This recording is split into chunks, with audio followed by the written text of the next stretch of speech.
안녕하십니까. 커뮤니케이션 스킬에 대해서 강의하는 김재화입니다. 자, 커뮤니케이션의 어떤 기능, 커뮤니케이션, 그 중에 스피치 커뮤니케이션의 기능이라 그러면은 두말할 것도 없이 설득을 필요로 한 것입니다. 오늘은 설득 커뮤니케이션에 대해서 알아보도록 하겠습니다. 자, 설득이란 뭘까요? 바로 그렇습니다. 내 생각을 다른 사람으로 하여금 일방적으로 전달하는 것은 정보의 전달에 그치지 않은데 내 생각과 신념, 사고를 다른 사람으로 통하여 알아듣게 하고 그 사람이 나와 함께 동조를 하거나 합류를 하게 하는 어떤 그런 행위, 그런 것이 설득입니다. 그렇기 때문에 우리가 스피치 커뮤니케이션에서의 주된 목적이라는 것은 사실 이 설득을 크게 두지 않을 수가 없는 것입니다. 설득의 기본 원칙이 뭐가 있는지 알아볼 것이고요. 설득 커뮤니케이션의 요소, 그 다음에 설득의 방법에 대해서 알아보도록 하겠습니다. 자, 다시 한번 설명을 하겠습니다. 설득이란 상대방의 태도나 신념, 가치관 같은 것을 말하는 화자가 의도하는 대로 방향과 일치하도록 변화시키고 재강화시키는 것. 그러니까 그러지 않았을 때는 그렇게 한다거나 그렇게 하려고 해도 소극적일 경우는 좀 더 강한 합류와 동조를 일으키게 하는 것. 그것이 설득인 것입니다. 좀 더 구체적인 설명으로요. 어떤 목적을 위하여 사람들의 태도나 의견 또는 행동 등을 변용시키고자 하는 의도를 지니고 있는 개인이나 집단이 그 목적의 달성을 위하여 언어나 그림 등으로 구성된 메시지라는 호기심적 자극을 특정 매체를 통하여 방송, 신문, 언어, 기타 모든 어떤 매체를 통해서 특정 대상의 수용자들한테 전달을 합니다. 그런 다음에 마침내 그 수용자들로부터, 그 청자들로부터 의도했던 반응, 효과, 태도나 행동 같은 것을 바꾸어 놓는 것, 그것을 그러한 행위의 일련의 과정을 설득이라는 말로 설명할 수 있겠습니다. 설득의 기본 원칙이 있습니다. 설득은 자신이 가지고 있는 증거를 적극적으로 활용토록 해야 합니다. 내가 상대방에게 그것이 좋다라고 말을 할 경우는 그것이 좋다라는 말을 10번을 말할 것이 아니라 상대가 진짜 좋구나, 이래서 좋구나 라는 증거를 목격을 해야 됩니다. 자기 눈으로 보고 확신을 해야 됩니다. 그렇기 때문에 사람은 증거에 약하게 돼 있거든요. 그래서 증거, 확실하게 내가 말하는 의도가 그럴 수밖에 없다는 것을 나타낼 수 있는 물건이나 사례나 그런 경우의 예를 들어야 하는 것입니다. 절대적인 영향을 미치는 공신력을 이용해야 합니다. 지금 사회 현상하고는 정반대 얘기를 하면서 상대를 설득하려고 했다? 이거는 이루어지지 못합니다. 절대적으로 설득을 하고자 하는 사람이 설득을 당하고자 하는 사람 앞에서는 분명히 모범적이고 사회적으로 믿음이 가는 그야말로 행실과 태도가 반듯한 경우가 선행이 돼야 되는 것입니다. 그러지 않고서는 그걸 바라보는 사람이 저 말을 어떻게 믿어? 저 사람은 과거에도 거짓말을 했어. 아니면은 그냥 거짓말할 것 같은 이미지를 줘. 이런 것이야말로 공신력을 떨어뜨리는 것이죠. 그래서 사회에 어느 특정 분야의 전문인이거나 또는 이미 이름이 널리 알려진 저명한 인사가 말을 하게 되면은 저 사람이 추천하는 것인데, 저 사람이 믿어달라고 호소하는 것인데 하면서 사람들은 쉽게 그 이전에 가졌던 생각을 바꾸거나 더욱더 강화를 하는 설득을 당하게 되는 것입니다. 청중의 욕구를 공략해야 됩니다. 너무나 당연한 얘기죠. 지금 내 말을 듣는 사람이 뭘 원하는지 알아서 그 원하는 것을 내가 이렇게 해줄 수 있다라는 것을 제시를 해야 되기 때문에 청중이 지금 원하는 니즈 파악, 필요성 파악이 꼭 앞서야 되는 것입니다. 청중이 무엇을 원하고 있는가를 파악해 이를 적극 공략하면 청중은 예상 외로 쉽게 설득을 당한다. 이렇게 되어 있습니다. 그것이 설득의 기본 원칙이고요. 마지막으로 설득을 하고자 할 때는 절대 서두르지 말고 차근차근 해야 됩니다. 상대는 지금 믿느냐 못 믿느냐의 어떤 갈림길에 있습니다. 어떤 중요한 결정을 해야 됩니다. 그런데 내가 말하는 내가 아무리 옳다고 떠들어도 듣는 사람이 내가 좀 더 확신을 가져야 믿겠어. 이런 식으로 있을 때 강요를 한다거나 채근을 한다거나 억지 주입을 해서는 안 되는 것이죠. 그래서 설득을 할 때는 서두르지 말고 한 걸음 한 걸음 차츰 상대에게 다가감으로써 상대가 불안한 감도 떨치게 되고 상대가 또 다른 어떤 정보 파악을 해서 나로 하여금 믿게 하는 그런 시간을 줘야 되는 것입니다. 그래서 삼고초려라는 말이 있지 않습니까? 누구를 가서 한 번에 당장 설득은 할 수가 없다. 그럴 때는 3번, 4번, 5번, 6번 이렇게 여러 번 찾아가가지고 또 다른 것을 설명하고 상대로 하여금 그것이 확신이 들게 해서 나랑 동조하게 하려면은 거기에 대한 차근차근한 단계적이고 끈질긴 그런 설득의 자세가 필요한 것입니다. 설득 커뮤니케이션은 어떤 요소를 갖고 있느냐? 작게는 일상생활에, 크게는 정치, 경제, 교육, 군사, 종교 등 사회에서 일어나는 모든 것에 기능을 하게 됩니다. 이 설득이라는 것은 그야말로 정치, 문화, 사회, 역사 이 모든 것이 어떻게 알고 있느냐 거기에 대한 인식을 계속 같은 것으로 갖고 갈 것이냐 또 다른 어떤 분야의 또 다른 일면을 볼 것이냐 하는 것에 따른 중요한 화자의 어떤 목적이 있고 그 목적을 위해서는 크고 작은 많은 노력을 해야 되는 것입니다. 설득은 우리 사회의 모든 분야에서 중요한 기능을 수행하고 있기 때문에 때로는 잘못 이용되거나 의식적으로 악용될 경우 설득을 해야 되는데 그것이 악용된다. 나쁜 곳에 쓰인다 할 경우는 우리가 소위 말하는 사술, 사기라는 범법 행위가 되는 것입니다.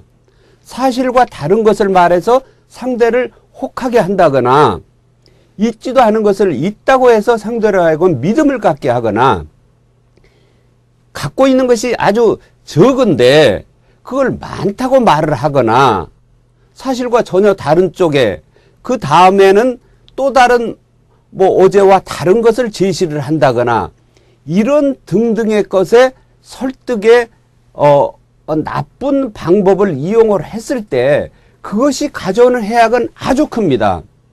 역사를 왜곡한다거나 있었던 사실을 부정하거나 나쁜 사람을 좋은 사람으로 만들거나 또는 좋은 사람이 억울하게 나쁘게 되는 경우 그런 것은 잘못 설득을 당했을 경우 그러니까 하려는 사람이 잘못 설득을 의도적이건 무의식적이건 잘못했을 경우에 일어나는 악영향은 아주 크다는 것입니다. 설득 커뮤니케이션의 이론 중에 정보원은 화자의 기능에 따라 정보원에 대한 신뢰성 여부가 결정된다. 화자가 높은 지능과 선의와 훌륭한 도덕적 성격을 지닐 때 이 말을 사실 앞에서 이미 설명을 했습니다.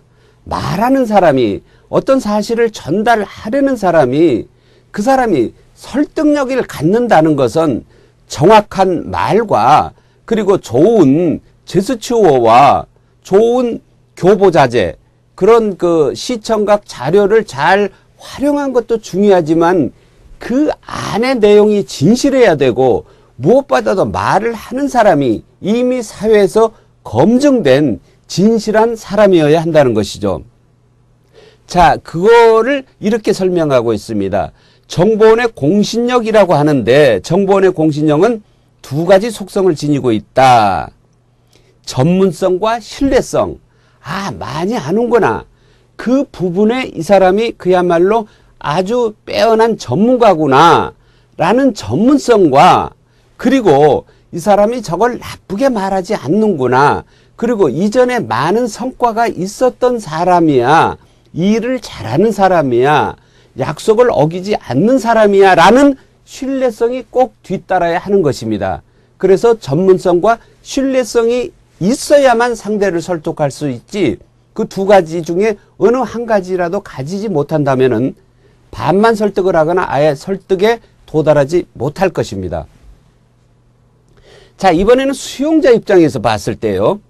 수용자는 당연히 설득의 대상이 되는 것입니다.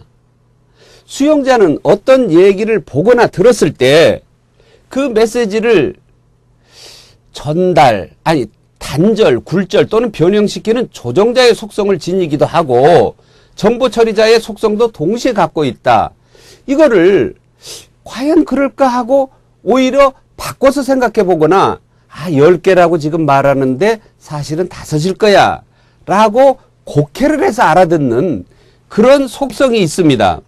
그래서 정보 전달자의 주장에 자기 방어자로서 저 사람이 우리를 행복하게 해준다고 하는데, 나를 사랑하게 하겠다고 하는데 왠지 믿지 못해. 내가 과거에 이전에 비슷한 경험을 겪었어.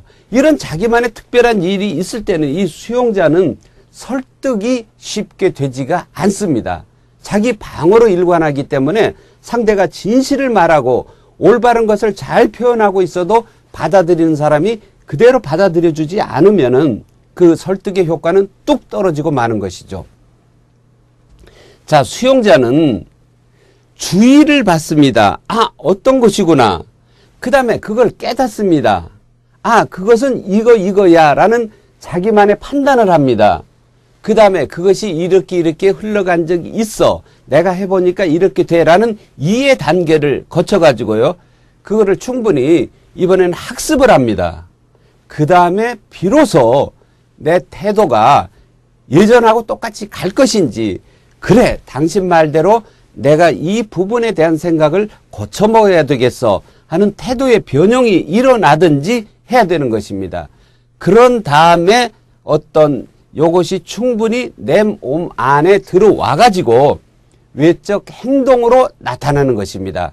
그래 가겠어. 그리고 뭐 자리에서 일어나서 간다거나 또는 합류 의사를 명확하게 밝히는 입회 원서를 쓰거나 계약을 하거나 약속을 하거나 그런 외적 행동이 나타나는 것이죠. 자, 커뮤니케이션에서 효과로는 무엇인가 알아보겠습니다.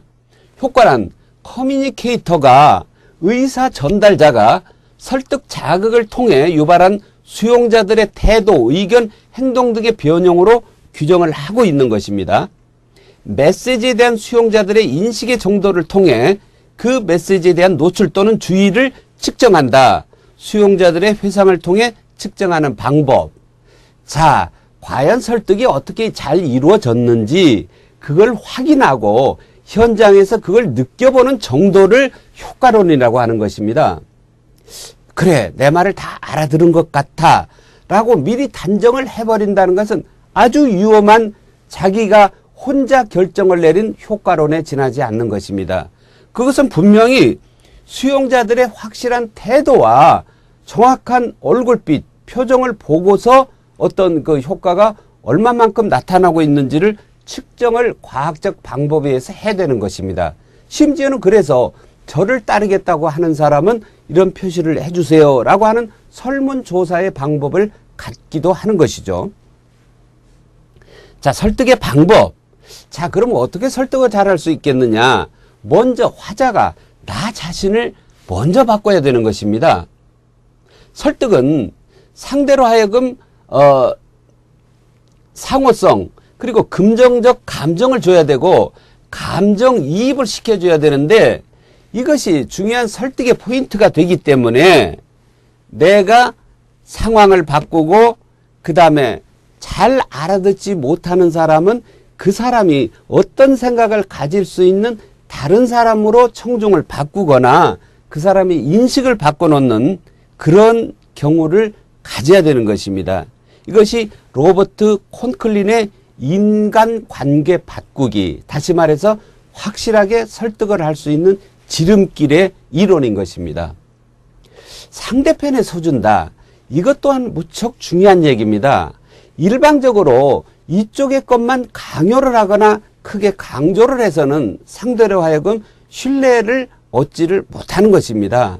상대의 처지와 환경을 이해를 해서 내 쪽의 얘기를 조심스럽게 그야말로 예의를 갖춰서 잘 얘기를 했을 때 상대가 그 말을 듣고 태도의 변형을 일으키는 것이지, 상대 처지도 모르고 당신이 달라집니다라는 그런 말 한마디만 가지고 이쪽의 요구사항을 관철시키려고 할 때는 설득이 이루어지지 않습니다. 절대적으로 상대편에 먼저 서줘야 하는 것입니다.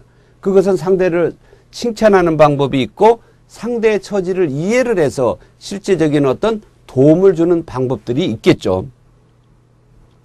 자, 우찌야마 다미스라는 사람이 그 상대를 자기 편으로 만드는 칭찬법이라고 했다.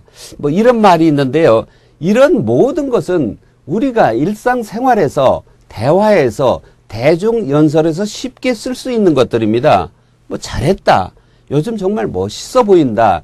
이런 말들은 상대로 하여금 나한테 대한 호기심을, 호감을 불러일으키기도 하고 내가 상대로 하여금 설득을 당할 수 있는 사람인지 아닌지를 파악하는 중요한 잣대가 되는 것이죠. 자, 이런 모든 우리가 일상생활에서 어렵지 않게 쓸 수 있는 이 칭찬의 말들이 설득에서는 아주 중요한 것이고 그것이 구체적으로 상대편에 서주는 방식인 것입니다. 자, 이번에는 반대로 상대방에게 질문을 해가지고 상대의 마음속 어떤 상태, 태도를 또 알아내는 방식이 있습니다. 그것은 우선 귀에 상큼한 질문부터 시작하라고 했는데요. 상대가 예쁜 옷을 입고 있다, 근사하다 그랬을 때 참 멋져 보입니다. 그 옷 어디서 사셨어요? 하면은 상대는 상당히 기분이 좋아집니다.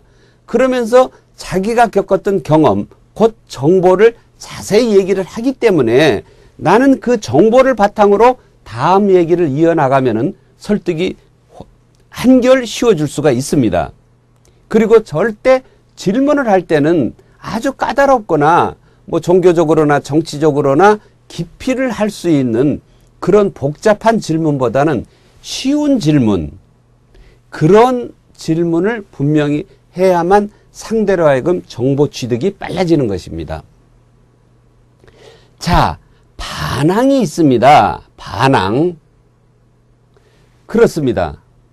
내가 아무리 좋은 얘기를 한다고 했는데 상대가 받아들이지 않습니다. 그것은 내 잘못일 수도 있지만은 상대 잘못일 수도 있고 두 사람이 동시에 잘못을 저지르는 경우가 있습니다. 당연히 기분 나쁠 때는 다른 말도 반항을 합니다. 내 생각이 이렇게 굳어져 있는데 절대 그 어떤 말을 하더라도 설득을 당하지가 않습니다. 춘향아, 사또의 수청을 들겠느냐 안 들겠느냐.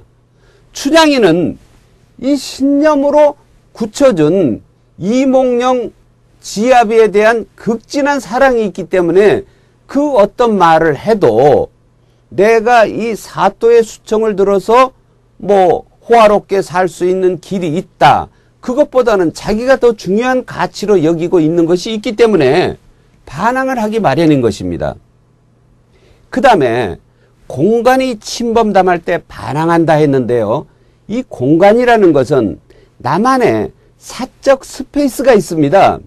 거기에 들어오면은 설령 좋은 것일지라 할지라도 몹시 불쾌감이 느껴지고 두려워지고 경계를 하기 마련입니다. 그렇기 때문에 설득을 하고자 하는 사람은 상대의 사적 공간에 함부로 들어가서는 안 되는 것입니다. 두려울 때도 반항을 할 것이고 부정적인 성격 때문에, 이념 때문에, 어떤 남녀라는 성차 때문에 반항을 하는 경우가 설득 과정에서는 나타납니다. 자, 그러면은 상대가 반항을 한다. 내 말을 잘 알아듣지 않았을 때는 어떻게 해야 될 것이냐. 효과적으로 대처를 한다. 이성적인 반항을 해왔을 때는 명분과 이유를 들어서 거절을 해오는데 거기에 따른 어떤 반항을 덮어주는 그런 것이 필요하겠죠. 그 다음에 감정적인 반항이 있습니다. 이것은 극복하기가 참 힘듭니다. 나는 네가 어떤 말을 해도 싫어 라는 딱 그 사전에 선입견이 확고부동하게 있을 경우는 얼굴만 보기만 해도 이름만 들어도 기분이 나쁘다. 이런 감정적인 반항을 해오는 경우가 있습니다. 단순한 반항. 이것은 거절을 한번 해봄으로써의 내 몸값을 높인다. 이런 뜻으로도 설명할 수가 있습니다. 그 다음에 예의상 어떤 반항, 반대의 의사표시를 해오는 것도 있습니다. 금방 내가 너무 쉽게 응해주면 안 될 거야 라는 생각 때문에 단순한 아주 그 형식적인 그런 반항도 나타납니다. 자, 설득의 방법에 있어서 절대적으로 상대의 체면을 세워줘야 됩니다. 내가 10개를 상대로 하여금 다 빼앗아서 내가 이겨서는 결국 상대방과 함께 끝까지 갈 수는 없습니다. 모든 것이 상대로 하여금 내 말을 알아듣고 따라오도록 했지만은 그래도 당신이 이렇게 하는 것이 난 부끄럽지는 않다라는 어떤 명분을 세워줘야 되는 것입니다. 그래서 정당 간에 어떤 공격을 할 때 어떤 대변인 성명으로 공격을 할 때는 완전 패배를 해서 우리에게 오라는 말은 하지를 않습니다. 왜냐하면 상대가 그렇게 하고 싶어도 내가 이렇게 당신의 말을 따랐을 때는 나는 아무것도 가진 것도 없고 생각이 없는 사람으로 비춰질까 봐 그게 싫어서 못하겠어 라고 체면을 중시하기 때문입니다. 설득의 방법, 적대적인 상대방도 끌어들여야 합니다. 그렇습니다. 설득의 꽃이라면은 바로 나와 정반대편의 이념과 신념에 가득 차 있는 사람으로 하여금 그 뜻을 바꿔서 행동의 변화를 일으키게 하는 것입니다.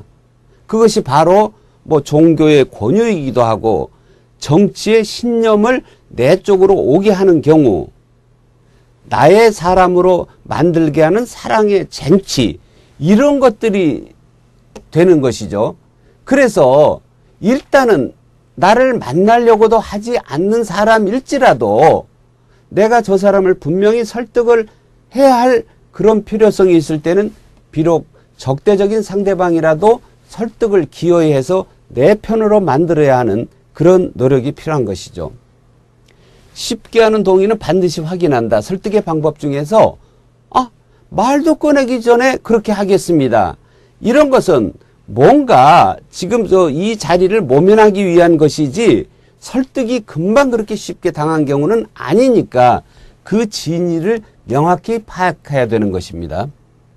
자, 거절할 때 상대가 거절을 해올 만한 어떤 말을 하거나 상대는 참 자기가 내게 적당한 청이라고 해오는데 나는 그것을 받아들이기가 힘들다. 이 설득의 과정에서는 어느 쪽이 거절을 하거나 이런 경우가 생기기 마련입니다.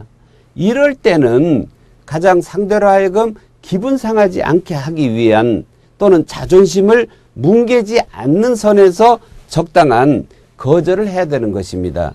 그 중에 하나가 연고 판매를 요구를 해올 때 나는 이미 내 또 다른 친척에게 구입을 했습니다. 이런 말로 어떤 거절을 하는 것이 중요하다는 얘기죠. 맞선을 거절할 때도 이런 말을 한번 써보면 효과적이겠습니다. 자, 오늘 상대로 하여금 내 뜻을 이해를 해서 그 사람의 신념과 태도가 변화가 돼서 마침내 내가 하고자 하는 뜻을 상대도 그대로 좀 받아들여 줄 수 있는 것. 사랑의 쟁취, 물건의 구매 권유, 정당 가입, 뭐 종교를 바꾸려고 하는 개종의 어떤 설득, 그 다음에 집을 나간 어떤 탕아를 집에 들어오게 하는 경우 등등 여러 가지 우리는 설득의 어떤 기술을 발휘해야 될 때를 일상생활에서 많이 겪습니다. 그럴 때 내가 열심히 말만 하면 상대가 내 말을 그대로 따르고 이해를 한다라는 생각은 금물입니다. 절대 상대는 설령 내 말을 잘 이해를 하고 따르고 싶어도 그 시기가 적절치 않고 내 처한 환경이 적절치 않고 또는 내 주위에 다른 사람이 그렇게 하지 말라고 부추기는 경우가 있기 때문에 결코 쉽게 따라오지가 않습니다.